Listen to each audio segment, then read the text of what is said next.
This is part one of a two-part set of recordings intended for viewing by other Minnesota estate planning lawyers, showing a simulation of an estate plan drafting interview done for a hypothetical, imaginary client who is a single person, a Minnesota resident who has 6 children. This video is being recorded today, March 19th, 2023, at about 6 p.m. My name is W. Thomas Wheeler. I have been a Minnesota attorney for quite a long time. I am an estate planning attorney. I will narrate as the interview proceeds from the welcome page through 17 guideposts to the finish line. Part 2 will be recorded and published soon, in which I will show, name, save, review, and edit the resulting word processing document set. I hope you enjoy this video production. If you have any questions, my contact information will appear at the beginning of this video and again at the end of this video.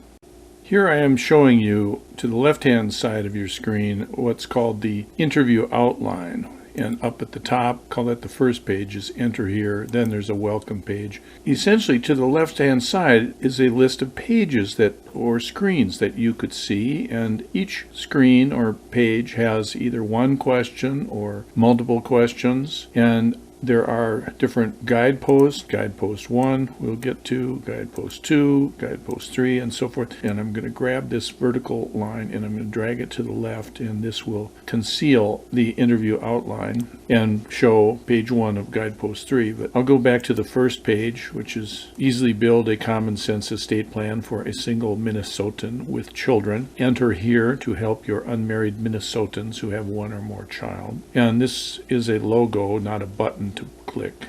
There's a next button down here. To proceed through the interview, you just keep clicking next. So this says welcome to the interview session, and I'm going to go next. Here's a start button that I've already clicked start, so I'm going to proceed. I'm preparing an estate plan document set for use in the state of Minnesota. I'm a longtime user from my law office in Suite 1500. My law firm is the current user. WTW are my initials. On this page you can see that the idea is to try to have a best possible, most complete, most comprehensive, best quality, most concise, most consistent, most correct estate plan drafting interview. The purpose of this page is to show that this particular interview is designed for a client who is an unmarried individual, and we're using a hypothetical case where the person has multiple now living children, where the possibility of 1 or more surviving children and possibility of issue of 1 or more deceased children. The basic legal requirements are coming up. Terms of use. This is intended for use by legal counsel only,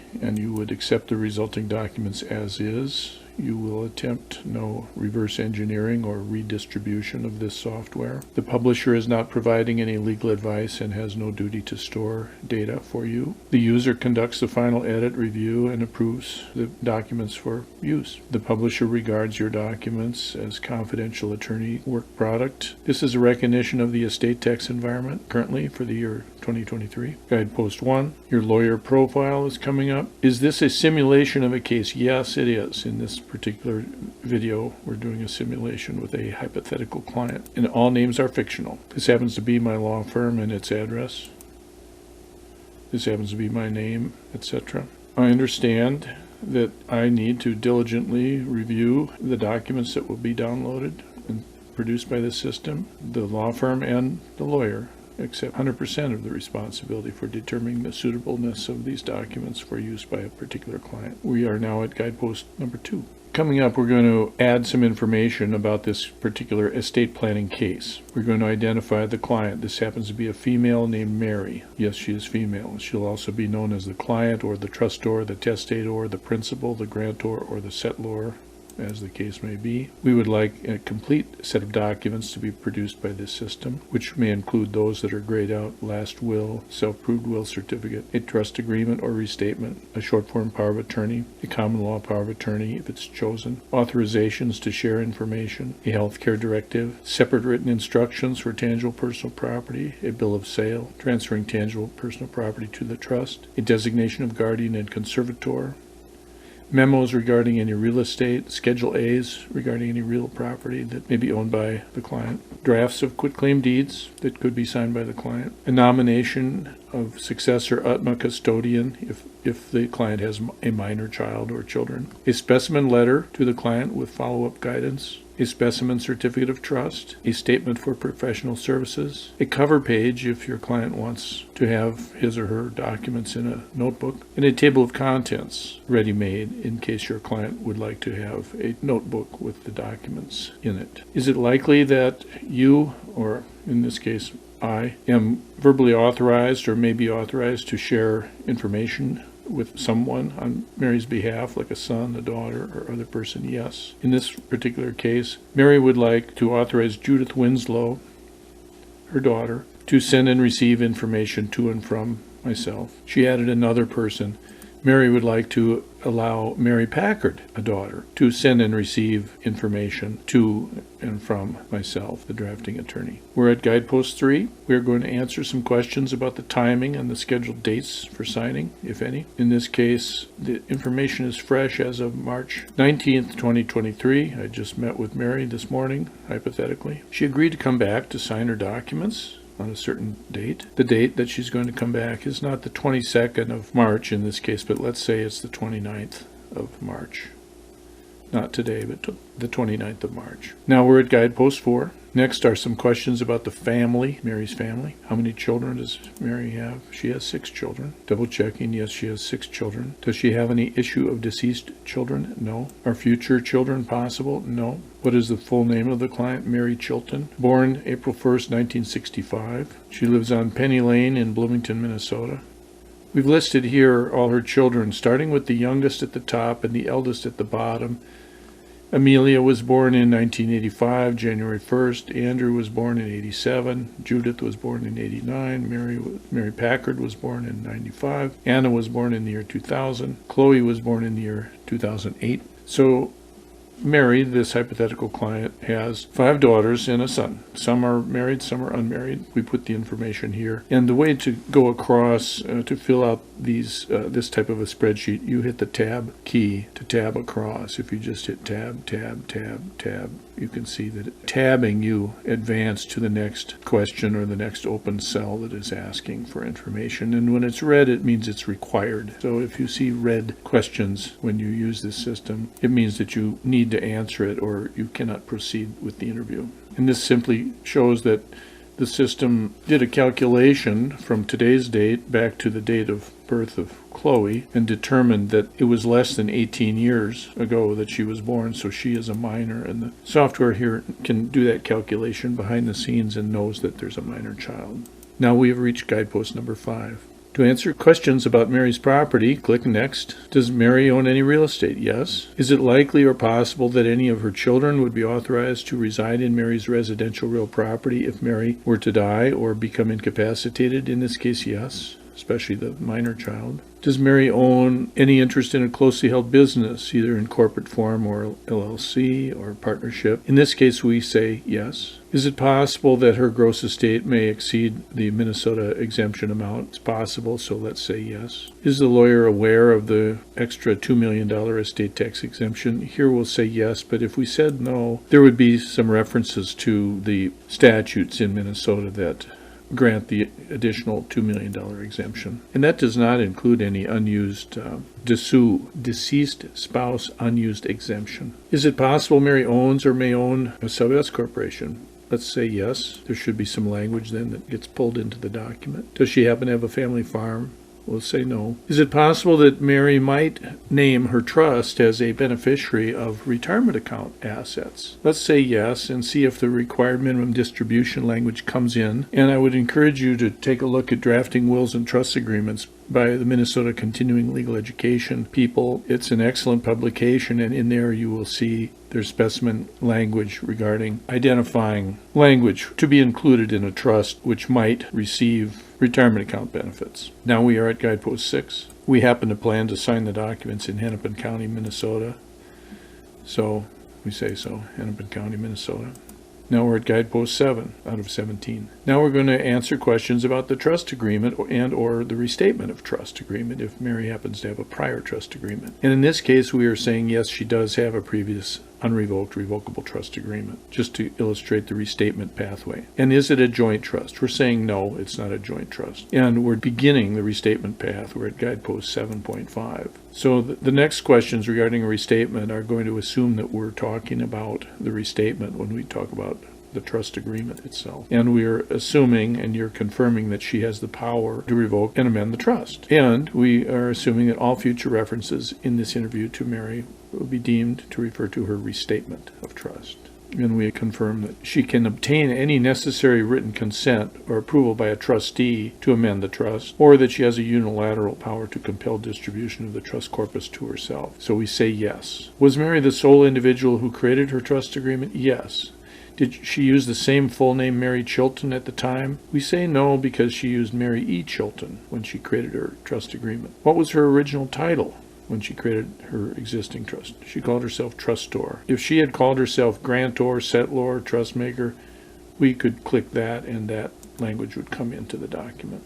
What was the date of her original trust agreement? December 22nd, 2009. What was the name of that document? It was the Mary Chilton Revocable Trust Agreement. And actually probably the Mary E. Chilton Trust Agreement. How many original trustees were there? Just one. Mary was self-trusteed, and she was the sole trustee. Now we're at guidepost 8. Is she currently still serving as sole trustee? In this case, we say yes. Will she continue to serve as sole trustee under this amendment and restatement? Yes.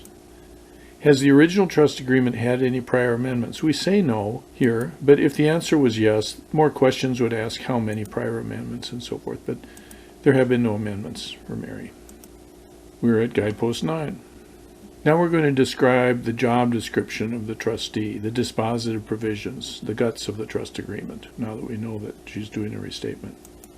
If she's incapacitated, should the trustee be authorized to make discretionary support distributions from Mary's trust assets only for the benefit of Mary? No. Because she has a minor child, it would be normal that she authorize discretionary support distributions to be made to benefit her child or children.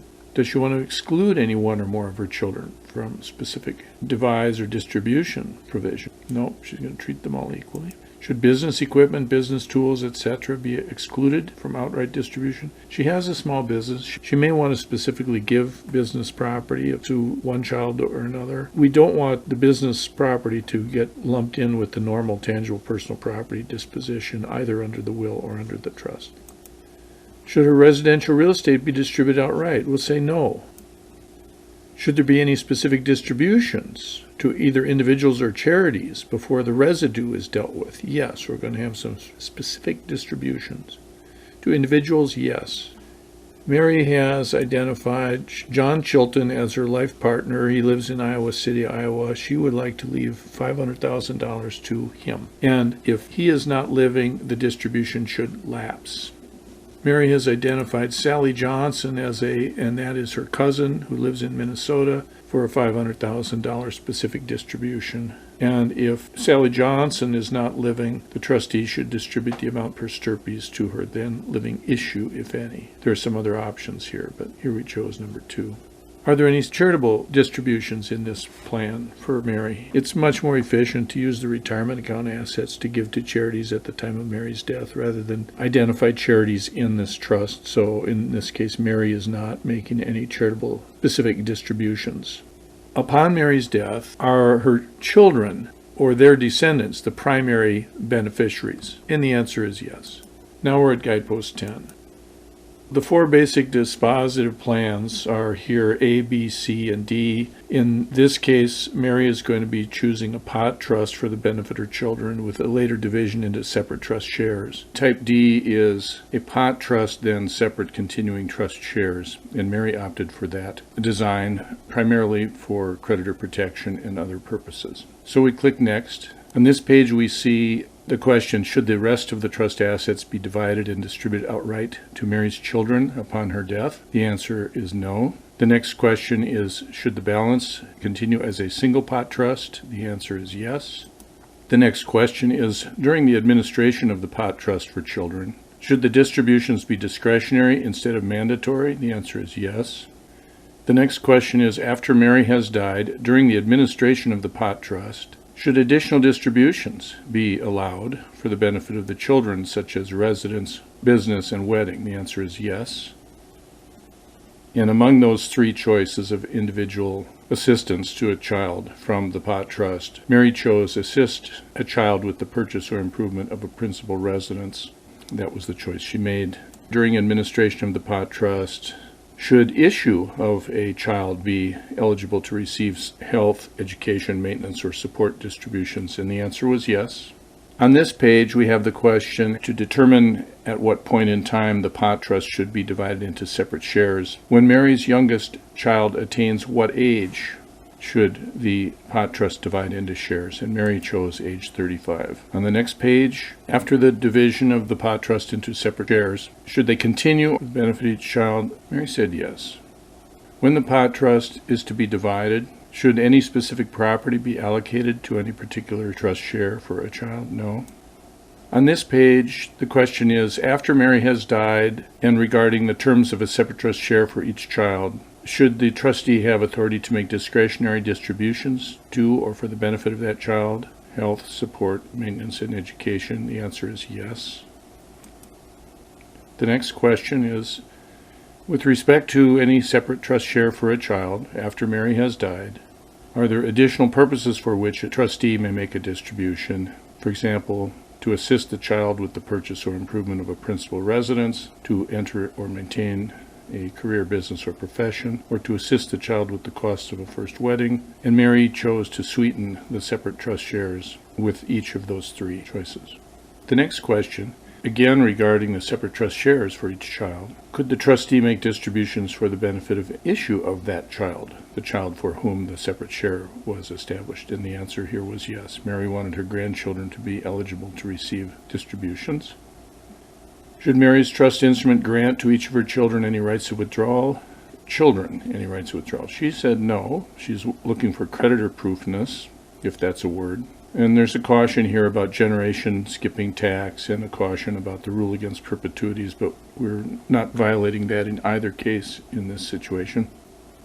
With respect to the separate share for each child, should a child have a limited testamentary power of appointment? Mary said yes. She did not opt for the 5x5 right of withdrawal or the power to appoint principal from the trust directly for her issue for various reasons. One, it's an accounting nightmare and it has imputed income if the power of withdrawal is not exercised. And the other is Mary's child is identified as a potential future trustee of the trust established for that child's benefit, and that sort of takes care of this idea about a lifetime power to appoint distributions to issue. One more. After Mary has died, regarding a contingent grandchildren's trust share, should a grandchild have a right of withdrawal at a certain age? And the answer is yes. And then the question is, how many ages? At one age, 100%, or over 2 ages, or 3 or 4 different ages, or just one age at age 35? And I'll remind you, and I reminded this hypothetical Mary, that each of her children would have the right to modify this under the terms of their last will. The ultimate contingent beneficiaries choices, Mary chose heirs at law out of the 14 choices here. On the definition of issue, there are 3 choices: so-called legitimately born descendants, all descendants, whether or not born of parents who are married to each other, and a hybrid choice. And I would welcome you to compare these possible outcomes with the drafting wills and trust agreements CLE publication, an excellent 2-volume set, to see whether the language in this product should be modified to conform to something along the lines of the drafting wills and trust agreement suggestions. I think Mary favored all descendants, primarily because she has daughters. Another question on the use of corporate affiliates, Mary said yes. If there happens to be a corporate trustee serving at any time, would that corporate trustee be allowed to use affiliates of that corporate trustee? And the answer is yes. Does Mary intend to expressly state in her document that it is a material purpose of her that the trust for the benefit of her children, when they are separate shares, constitutes spendthrift trust? Yes. Does Mary intend to expressly state that as a material purpose of her trust, she does not want trust information and account statements traveling all over Minnesota from the trustee. So there's an attempt here to reverse the effects of the Minnesota statute that has been interpreted to compel trustees to widely distribute account statements and widely distribute trust information among children and grandchildren, and that creates a risk of an invasion of privacy of the family documents and the family wealth. At Guidepost 11, there's a signal that now we are going down the trustee succession path. We've already described what the job is for the trustee. Now let's identify future or successor trustees. If Mary is unable to serve, would she want one trustee to succeed her or a pair of trustees? And in this case, she chose a pair of trustees. On this page, what pair did she choose? 2 of her children were her choices. On this page, Judith Winslow, one of her daughters, and another daughter, Mary Packard, a daughter, were chosen by Mary to be successor trustees. And since they are identified as successor co-trustees, then it's logical that in the pour-over clause of Mary's will, the pour-over clause should reference those same 2 people as trustees, as porees under the pour-over clause. And it's also logical and consistent that those same 2 people be identified as personal representatives under Mary's will. This is a page that has 3 questions about granting powers to a trustee.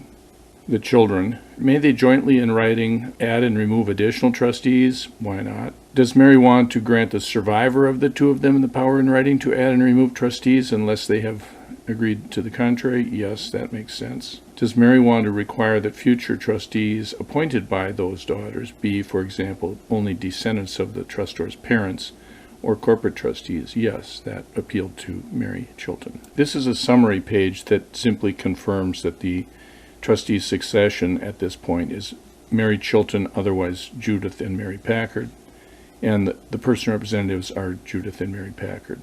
After clicking next, another question about trustee succession. Shall we add one more? Did Mary wish to add one more successor trustee? And she said yes. And the question is, who was that person? And typed in here was her son, Andrew. If the 2 daughters could not serve, then Andrew Winslow would be named. Here's another summary page, just to double check. Mary, otherwise Judith Winslow, and Mary Packard, and the final fiduciary, the son Andrew. On this page, there are some questions about special powers to grant to trustees, sort of in the nature of a trust protector provision. The question is, should the trust agreement provide that after the death of Mary, each child of Mary for whose benefit a separate trust share exists may elect to become sole trustee of his or her trust share, and may add and remove trustees, and may identify trustees for the future trust shares for his or her issue? Yes. Another question. Should the trust agreement allow each child of Mary for whose benefit a separate share exists elect to be a trustee of a future trust share for the benefit of a sibling who is not serving, and or elect to be a trustee of the future trust share for the benefit of any orphan, niece or nephew? She said yes. This is similar to a trust protector position. It is an easy to add single sentence deterrent to breach of trust risk. This favors the bloodlines over outsiders. It's an optional and sometimes popular 2-pack of controls, sibling and nephew protection, in case the sibling had named their spouse, for example, or a third party who was not doing a good job providing for trust administration. Similarly, a niece or nephew had chosen, for example, the father of the nephew or the father of the niece, and that person was not doing a good job in trust administration. One of Mary's other children could have the power to elect to be a co-trustee of that trust share. Further, even stronger trust protector language, should the trust agreement provide that after the death of Mary, each child of Mary for whose benefit a separate share exists may elect to add and remove. The word remove is the key word here. Could a daughter or son of Mary remove an in-law who was serving as sole trustee of a share for the benefit of one of Mary's other children and or one of Mary's other nieces or nephews? And the answer is yes, Mary liked that idea. Was there a minimum age that Mary chose for these children of hers to adopt the above 3-pack or 5-pack or 2-pack or 6-pack of controls? Yes, 35. Next, we're at Guidepost 12. Here's a view of the interview outline again. And if I scroll up, or down. I can hopefully see that we're at guidepost 12, and we're going down now. We're basically done with trust provisions, and we're heading into the will provisions, and later we see after guidepost 13 the power of attorney provisions. So we're moving right along. 12 out of 17 are behind us. On the will, has Mary been granted a limited testamentary power of appointment which she would like to exercise? Or, well, in this case, Mary has chosen no, and either she has not been granted a power of appointment or she has been granted a power of appointment and chooses not to exercise it. If Mary were to revoke the trust, for example, and there was a probate proceeding, how would Mary like the residue under her will to be transferred? And here she opted in accordance with the terms of the current trust agreement as amended. Did Mary care for a religious preamble in her will? Yes, she did. There happens to be a sample specimen form of a Lutheran form of preamble as an illustration, and you can adapt that however Mary wants.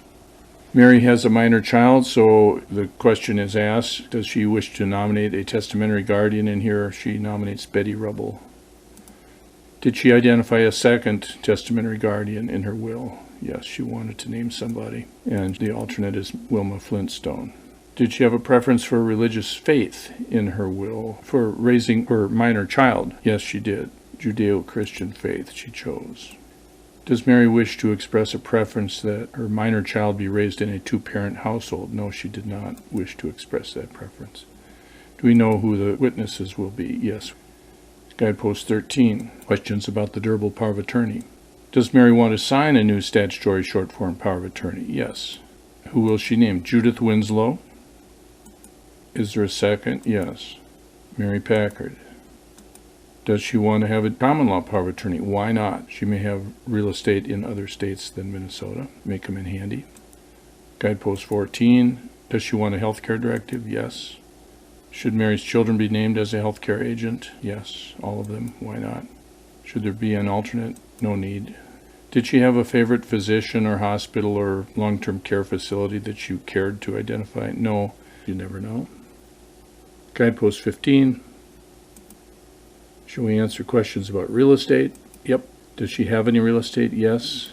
Question is, would she possibly want to convey it to her trust? There are many factors to consider, and in law school you probably studied all of that. Understand the various concepts here that relate to transfer of ownership of real estate into a trust. Do you have any legal descriptions? Yes.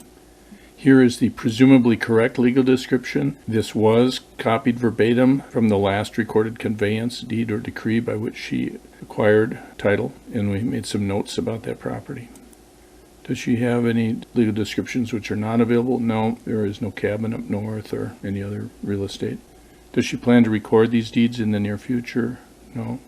We're at guidepost 16, almost done. A few more questions. Would you like to have a bill prepared for professional services you could deliver to Mary that might match your agreement with Mary on fee agreement? Yes, you do.